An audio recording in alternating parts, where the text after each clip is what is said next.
This is my husband, Garrett. Today we're continuing our series about what we find annoying about the types, and today it's the ENTJ's turn.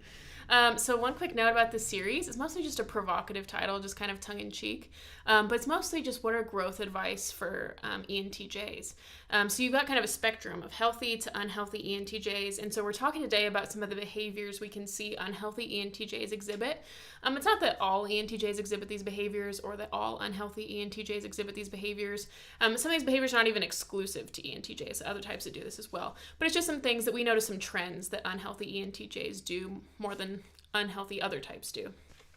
So yeah, I want to start off by talking about what I love about ENTJs. I think they are so cool. I mean, I love TE Dom. Okay, I am super I'm just like a fangirl. I'm like, okay, I will learn your ways. They're so like smooth with the TE. It doesn't seem so, I don't know, sometimes TE second is kind of like unskilled with it, and so I'm just like kind of in awe about how they do it. And also how they're so fun. I feel like a lot of times they're really well liked despite being kind of a take charge type, which can rub people the wrong way sometimes if not done effectively. But they do it so effectively that it just seems like, I don't know, it doesn't seem like they have like social issues that much. Like they seem like really good in a crowd, really good communicators. I love ENTJs. Yeah, we've talked about this series. If you got into personality and you start to dislike people more, then you're not doing the personality system right. So it should give you an understanding of functions and understanding of, oh, maybe that's why they're different from me. But you shouldn't be disliking people more for personality. I think that's the case for me with ENTJs. Thinking through, before knowing about personality, I did not like TE Dom, so ESTJs or ENTJs very much. I was like, man, they rub me the wrong way. Their TE is just so much. After learning about personality and personally trying to grow my own TE, sorry, I use the personality hacker term a lot, my own TE, I began to respect ENTJs a lot. So now ENTJs are actually one of my favorite types. I think they're phenomenal at leading. So for leadership, I look up to them a lot. Also, yeah, showing up in the world like their SE, they're really fun to be around. I think they show up in the world in a very unique, powerful, just potent way. They're potent, good word. Yeah. So, common mistypes. If you're going through this video and some of this doesn't resonate, and you've only taken like a Myers-Briggs test once, look up ESTJ or ENTP. Both of those can commonly mistype as ENTJ. So, look both of those up if this doesn't resonate. Mm-hmm. Yeah. Okay, sweet. Yeah, so I want to get into the cognitive functions of the ENTJ. This is where like the ENTJ and ENTP, for example, they're all different cognitive functions. So it's very important to get the JP difference correct because it gives all completely different cognitive functions. So the ENTJ's first cognitive function is extroverted thinking. The word extrovert means to turn outward, so it's kind of the outer world versus the inner world. So to turn outward toward thinking criteria. Thinking criteria, it's kind of it's like more logical things. It can have to do with metrics, so external metrics. So for example, money is an external metric. Time, like time management, is an external metric. Goals can be an external metric. How are we doing with goals? So yeah, it's a lot about time, and it's like how you can optimize your time, like get the most out of it. So it's a lot of like, as a group, are we being productive? As a group, are we meeting our goals? Are we meeting our financial goals? Have we met our quarter 2 revenue goals? So it can be a lot about external metrics and how we're thinking things are working in the most efficient manner. Their second cognitive function is introverted intuition. So that introverted means to turn inward. And intuition is the opposite of sensing. So if sensing are the things that you can experience, like with your 5 senses, what you're experiencing right now, intuition's the opposite of that. So it's things that you have not experienced. So that could be the future is something that we have not experienced. Maybe it's kind of like reading in between the lines. So the lines are what you're literally experiencing with your senses. And then to go beyond that, kind of the subtext, that's more like intuition, the connections between things. You're not experiencing the connections between things with your 5 senses. You're experiencing that with your intuition. Their third function is extroverted sensing. So it's to turn outward to the sensory experiences. And the higher this is up in someone's stack, the more they're like relishing in the external senses. So that could be food, that could be fashion, that could be, I notice loud music with types that love it. And so it's really relishing the sensory experience. And when you think about your sensory experience, that's what's happening presently. Like if I'm currently relishing in it, it's a present thing. So it can give a lot of presence to a type, very present. And then their fourth function is introverted feeling. So it's turning inward to their feelings. It could be their feelings, their emotions, morals, ethics, their convictions. how they personally feel about things and how things strike them personally. So I want to get into what could be annoying about the ENTJ. So we're going to start with the first cognitive function. So Garrett, what do you think is annoying about extroverted thinking first in the ENTJ? And again, quick reminder, some of these might not relate to you. These are going to be mostly in unhealthy types, and they might not. Some of them will resonate, some of them won't. But it's also just a tongue-in-cheek way of highlighting growth paths for you.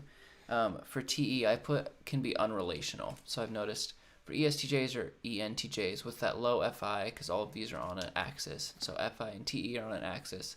With that low FI, high TE, they can be unrelational.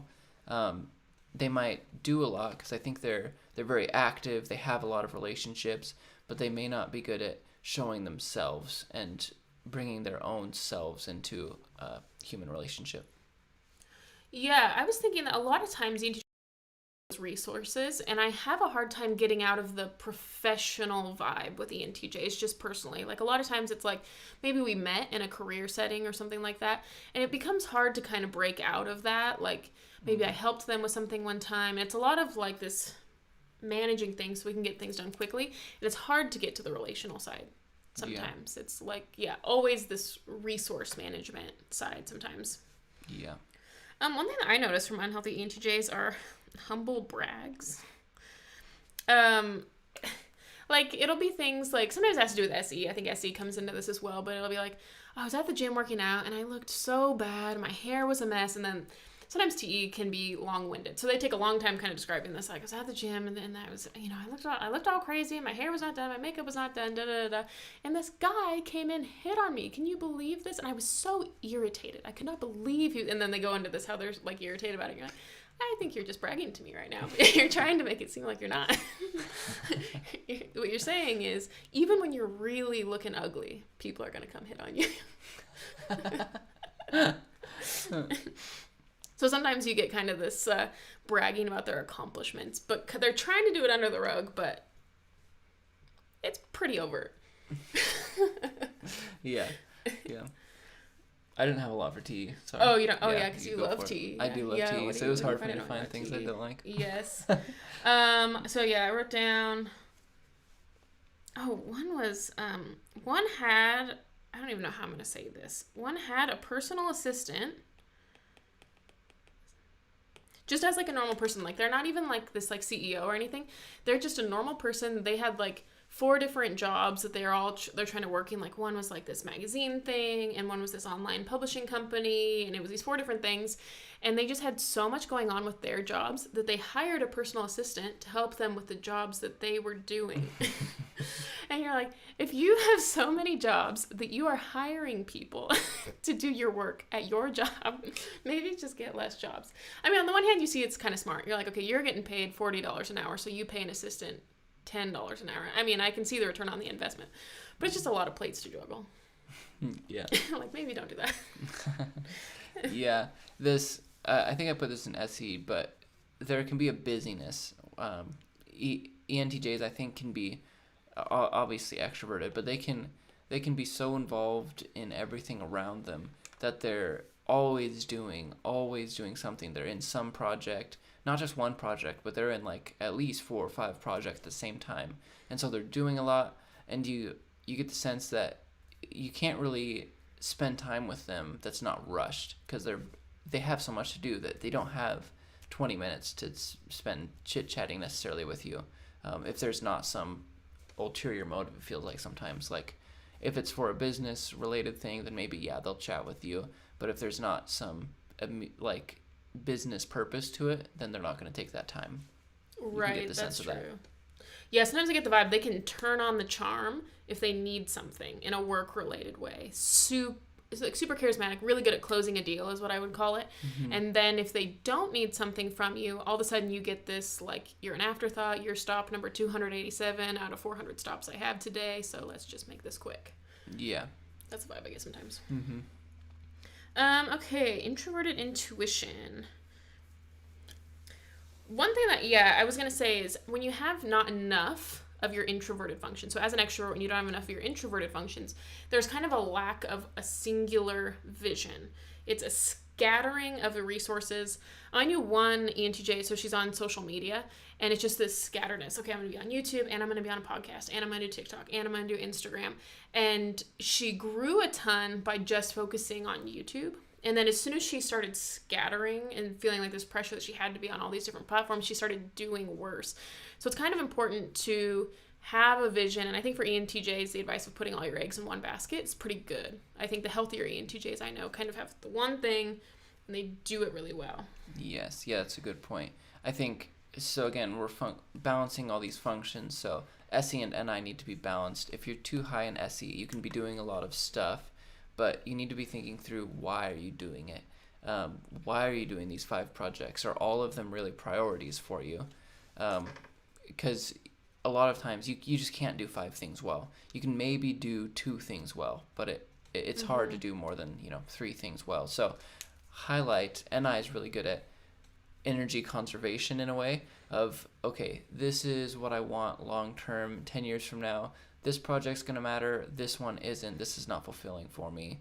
And again, that's fulfilling, that I'm sort of combining FI with NI, but think through what's meaningful for you long term and start to take away from that busyness as you prioritize. I think TE is good at prioritizing, but especially when you combine TE with a healthy NI, you really prioritize well because you're thinking through your long-term effects, not just right now, SE, what makes me feel good by, I think it's like they can feel good by doing a lot. Like there's a need that's fulfilled in showing up for everyone, it's like not necessarily savior complex, but they're doing so much for everyone that they get like a love from that. Yeah, it's like they don't feel valuable unless, like, look at all these accomplishments. Okay, see, I promise I'm valuable. See all these 10 accomplishments I have? Okay, I'm valuable. And I think they don't understand sometimes, like, they're just valuable intrinsically in and of themselves. Like, you get kind of, like, you look at, like, a ISFP, so it's, like, the reverse functions of an ENTJ. Sometimes they understand so much that humans are just intrinsically valuable that they're like, I don't feel the need to explain myself to anyone. People should just know I'm intrinsically valuable. And they kind of have the opposite issue. Whereas ENTJs, it's like they don't really understand that they're intrinsically valuable. And they need to find all these examples of how they're proving their value. Yeah. One thing that I noticed is there can be a lot of, I'm not sure if it's like FOMO, like fear of missing out, but too much SE can cause you to like pivot. It's like, ooh, this is like, when you think of extroverted sensing, it's like paying attention to, the external sensory environment. And so there can be kind of this, when it's unhealthy, it can be kind of this like, ooh, squirrel, ooh, something shiny, look at all this. And so in the sense of, they can be always on to the next trendy thing. It's like a little bit of NI to be like, ooh, this is a futuristic thing, but it's mostly SE to be pivoting. And it's hard to really see something come to fruition or come to success when you're just constantly hopping around. So like I know one ENTJ got super into like Bitcoin when Bitcoin was doing the thing, and like then they get super into NFTs, and then like when Clubhouse was it, they just are super into all this stuff. And some of these platforms don't have that much longevity. Like it's the new cool thing for a second, but I noticed that there are certain platforms that have a longevity, like Facebook has a longevity. Like it's not super popular right now, but it's had a bigger longevity than like Vine, for example. And I noticed that you'll get ENTJs hopping onto these short-term things that have a big spike in popularity, but it fizzles out really quick. It's like the quicker you're here, the faster you'll go, and it's one of those things. So leaving the things that are just staying over the long term and hopping to the things that are trendy right now. Mm-hmm. Yeah, that I think we sort of touched on this, but long term especially can be a hard thing for ENTJs. So not necessarily like they might be in a similar career for a long time, but they might have multiple careers and be doing multiple things within the career because of that SE. It's like doing so much, and it's sort of seeing a lot of possibilities to do different things. NI, like NI DOMs, INTJs, INFJs, do like 1 or 2 things for like 10, 20, 30 years because they've sort of mapped it out. And I think healthy ENTJs have learned like to do a few projects at a time, but they're building on each other. So I think that building block can be lost sometimes with SE, where they're all sort of different, but it's like creating a bunch of 1-story apartments versus creating like a 20-story sky rise Like you have to, one thing at a time, slowly build something. I think will help you get there better. Yeah, I heard this analogy, and it's like you start a project, you start digging in a hole. It's kind of like you're digging a well, let's say. You're digging into some water. So you start digging this one stop, and then you're like, oh, that looks cool over there. So you go over and you start digging that one. And you're like, oh, that's cool. So you go over here and you start digging that one. And you never reach water at any of them because you didn't stick with it long enough to ever really, get the full benefit of it. Yeah. Okay, SE. Yeah, I think one thing to start with too much SE is you can get this we touched on it before, but just very scattered. Scattered, busy, have 8 different part-time jobs because they have a lot of interests and a lot of times they're really skilled in the career setting. And so they can do really well at a lot of different types of jobs. And so then they're like, well, I could be going this way. I might want to pursue this. I might want to pursue this. I kind of like this thing over here. I kind of like this thing over here. So they're doing like these 8 part-time jobs, but you don't get really in-depth skilled at any of them. I mean, what you do is get skilled at is project management. There's so much projects. Yeah. And again, this is coming from an ISFP like Enneagram 9, so I think I'm gonna tend towards the opposite of like slowness, but there's like this always doing and never slowing. Like there's a peace that comes when you move through life at a slower pace. You're taking your time with what you're doing. And I think ENTJs can sometimes miss that piece because they're so rushed.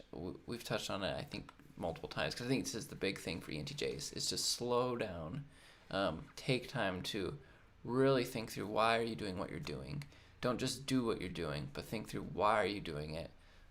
Slow down enough, create some space.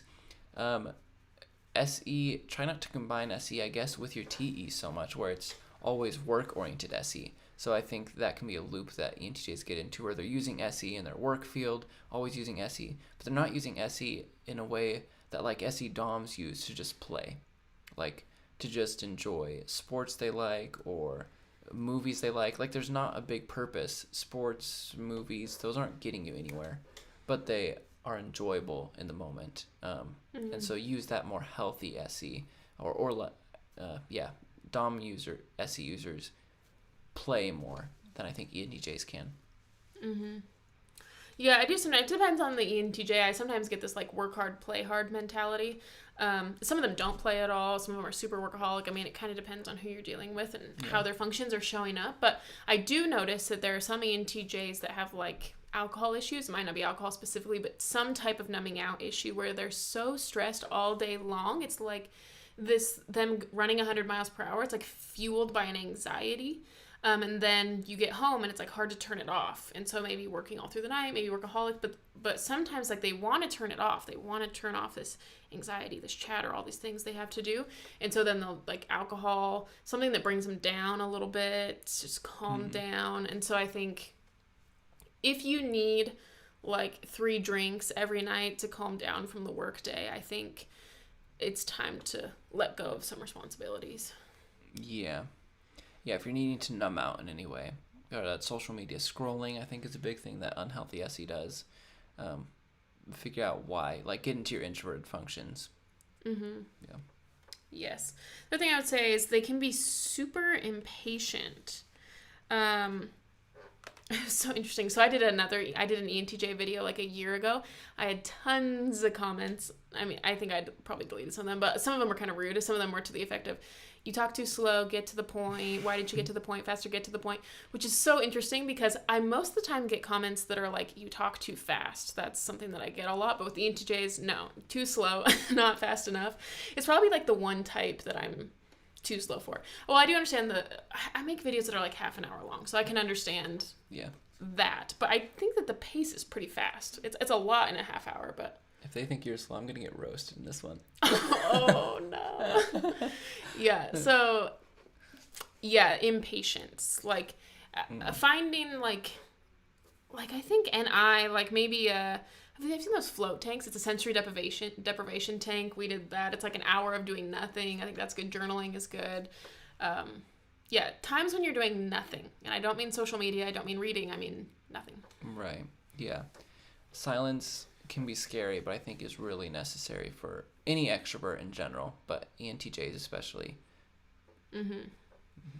Yeah, I heard one ENTJ did this thing where in the morning every day she would just lay on the couch silently for 20 minutes, and she would just let herself think about whatever. It wasn't really a meditation. It wasn't trying to think nothing. It was just sitting there for 20 minutes silently, closing her eyes on the couch, thinking. And then she would find like maybe there'd be patterns with certain things that would come up every day, so she could kind of deal with those things as opposed to having to run from those things. It's just facing them the first 20 minutes of every day. I think that was a super good thing for her to have done. Yeah, that's good. Okay, introverted feeling. This is, I think, maybe some of the big sore spot for ENTJs, and I feel bad for them in this way. One was, I knew an ENTJ, so she's like 40 at this point, super successful, and she did all this stuff. She like made a lot of money, got the big house, like pretty much met all of her career goals and financial goals. Like a lot of times financial goals are super big for ENTJs. And she met all those financial goals, and she still felt really empty. It's kind of like the classic thing. It's that character that you see on movies that is, super wealthy but feels really empty. It's kind of a trope, and I feel like ENTJs can fall into that. And she was talking, and she's like, I finally realized that money does not make me happy. She's like, I had to get all this money to realize it doesn't make me happy. She's like, I wish I would have realized that when I was 20, that reaching my goals does not make me happy. Getting all this money does not make me happy. I think something that types do is their first function creates a goal, and so then they create all these behaviors to try to reach the goal, but then it gets you the opposite thing of what you wanted. So I think TE's like, we want to have a valuable life, and we're going to do that by making a lot of money, and we're going to do all this stuff. So then they set out on all these behaviors, but it actually makes you the opposite of happy. It makes you really stressed out. Like you thought that having money would make you happy, but it actually really made you stressed out. So you got the opposite of what you wanted. Yeah. So I think sometimes NTJs can be so goal-oriented that they're not focused on what's good about their life now. They don't have any introverted sensing that tends to reflect on, this is what I did well today. This is what I did well this year. And I think one ENTJ gave the advice, she's like, write down everything you did in the last 6 months, everything you achieved. And it ends up being a massive list, especially for ENTJs. I think it ends up being a massive list. Yeah. And to just reflect on the things you have done so that you're not always chasing the next high. So to realize the things that you got in the past and presently, what do you have presently that's really good, so that you're not always chasing some carrot on a stick future thing that doesn't really make you happy. Yeah. Yeah, with FI, there's FI versus TE. It's sort of like this being versus doing.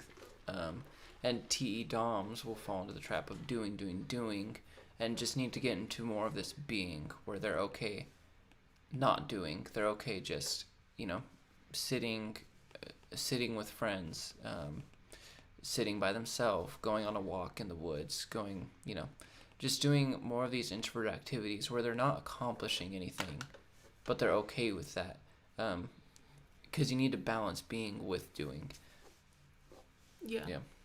I think so. Yeah, I think like I talked about earlier, introverted feeling is kind of like, I'm intrinsically valuable. I'm just going to do what I like to do and what's fun, and money doesn't matter. I'm just going to do what's fun for me, and that's what I want to do in life. And TE, I think, needs to learn some of that, just the intrinsic value that you have, your values, seeking things that make you happy now. Yeah.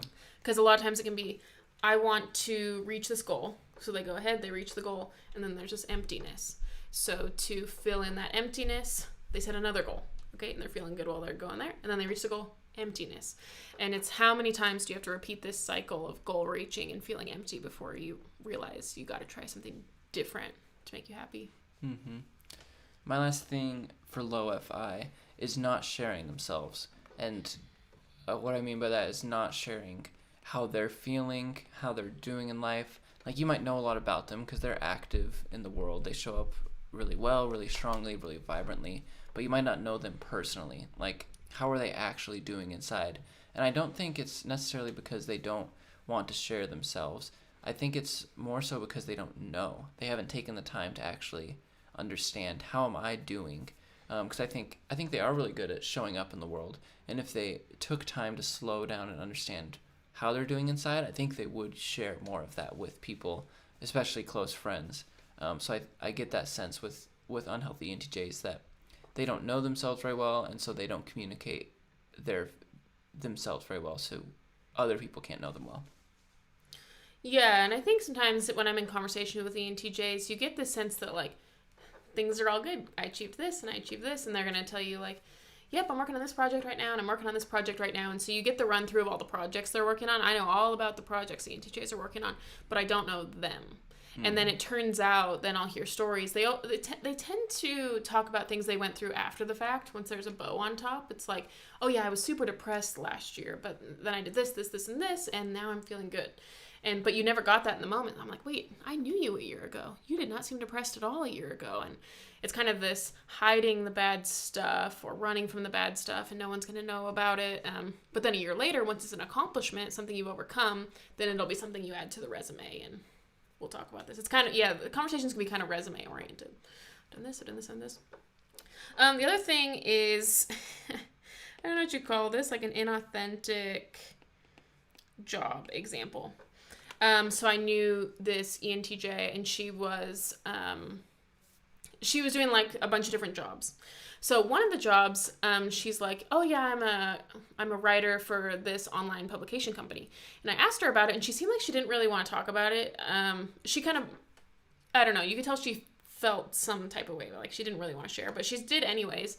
And she's like, yeah, it's this conservative publication, and she's like, basically, it's just like a really trashy publication where we just, she's like, we kind of just spread fear. So pretty much there are certain buzzwords I have to use. She's like, I just have to be like, and should we be scared about that? We should be concerned about this. And such new thing is happening. Ooh, change is bad.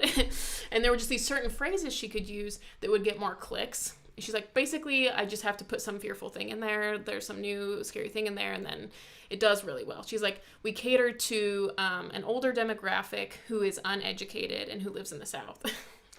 This random thing, which we do not live there, but so she was sharing all this, and it was completely inauthentic. It was like she didn't believe any of this stuff.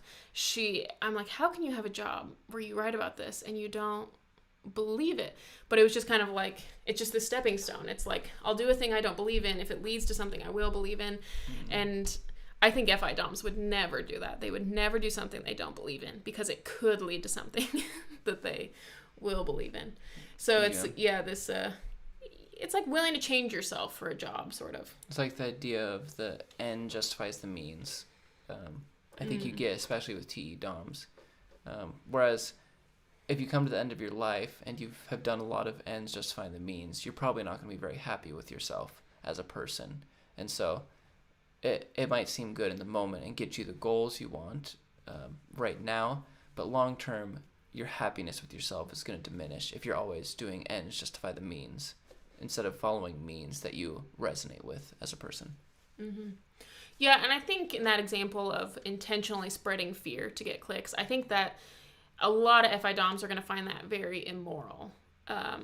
To spread a fear that's not a real thing. It's a lie, pretty much. So you're lying about this potential fear in order to get money. It's like, I will exchange my morality for money.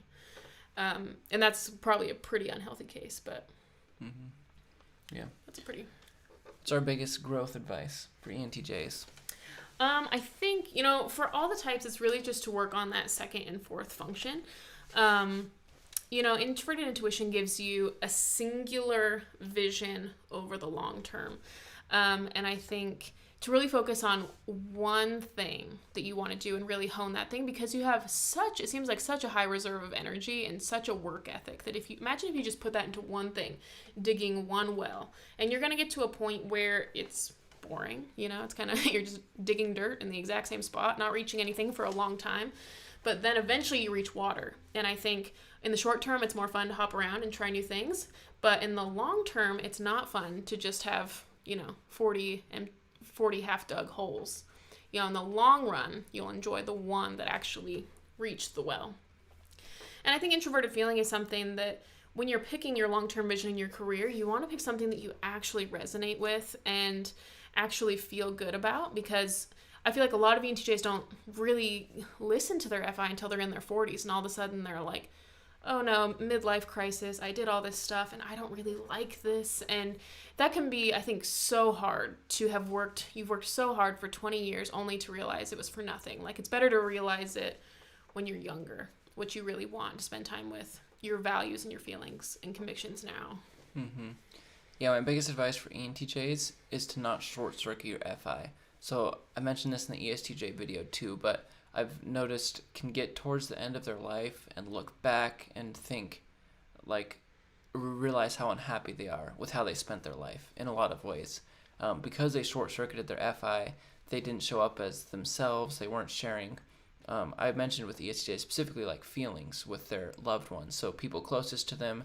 I think you can bring a lot to the world through the things you do, but also just through showing up as yourself and sharing yourself with especially close people in your life. So don't short circuit your FI. Make sure that the things you're doing you resonate with, that you are prioritizing your time. So don't just rush your life through the end of it and realize you're not happy with it. Take time to enjoy your life right now as it is. I'd encourage for ENTJs, I think like yoga, but not. I think you get some SE with that, but not just like yoga in a class. I would recommend like doing yoga at home with yourself, because there can be like some TE unhealthiness, I think, doing it in a class. Like you're just doing it to be more busy. But do some sort of meditative practice or yoga or something at home on your own to get more in line with yourself. Yeah, I think some advice might be to do something that you like that you would be embarrassed to tell other people. Because a lot of times ENTJs is kind of like the resume, like, look, I did this, I went to yoga, I did this. And sometimes these things can just become another one of those things that you're going to humble brag to people about. So do something that you like that doesn't give you any money and that you would be embarrassed to tell people about, so that it doesn't become another resume checklist, you know? Nice. Yeah. Okay. Yeah, I think that's it for ENTJs. I love ENTJs. I think usually when I get to the end of these videos, I'm like, maybe it seems like maybe we don't really like the type that much, but we really do. I mean, I love ENTJs. Like I said, Yeah. you know, the vast majority of the time, I look up to them so much. A lot of the weaknesses they have, if I developed some of those things, they'd be strengths in my case. And so I'm really trying to like integrate like more TE and a more proactive TE. And that's something that I really admire from them. The stuff that they get done, I'm like, wow. I think I just marvel at the stuff they do, I think is the way to say it. Yeah. Yeah, I as an ISFP would love to show up in the world the way an ENTJ was. I look up to the way they, not just their TE, like they get a lot done, which I really admire, but also their SE. I think they interact with the world. They're comfortable in group environments. They are not afraid to voice their opinions. So I really respect that, and I would like to be able to show up in the world the way an ENTJ does. Yeah. Yeah, that's awesome. Love you, ENTJs. You guys are sick. Yeah, so thank you so much for watching. We'll see you guys in the next one. Bye.